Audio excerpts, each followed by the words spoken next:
காடுகள்ல இருந்து ஒரு கிளீன் பண்ற பிரஷ் ஒன்று வாங்கியிருந்தேன். அந்த பெட்டிக்குள்ள வந்து பார்த்தீங்கன்னா, இந்த மாரி ஒரு மொட்டை கடுதாசி இருந்தது.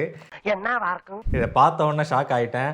ஆஹா! காடுகள்ல இருந்து நமக்கு மிரட்டல் கடிதம் எதுவும் விடுத்துட்டாங்களா? அப்படின்னு சொல்லிட்டு, இதில ப்ராடக்ட்ட வாங்குனதுக்கு தேங்க் யூ. அவங்க யாரு? I am a small woman mum entrepreneur. So அந்த மாரி சில விஷயங்கள் எல்லாம் சொல்லியிருக்காங்க.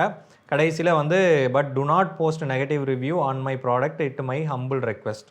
டேய் என்னடா இப்படி வியாபாரம் பண்றீங்க? இத பார்க்கும்போது அந்த ப்ராடக்ட்ல ஏதாவது குறை இருந்தா கூட எனக்கு சொல்றதுக்கு மனசு வராது. ஏன்னா இவ்வளவு ரெக்வெஸ்ட் பண்ணி ஒரு லெட்டர் அனுப்பிச்சிருக்காங்க.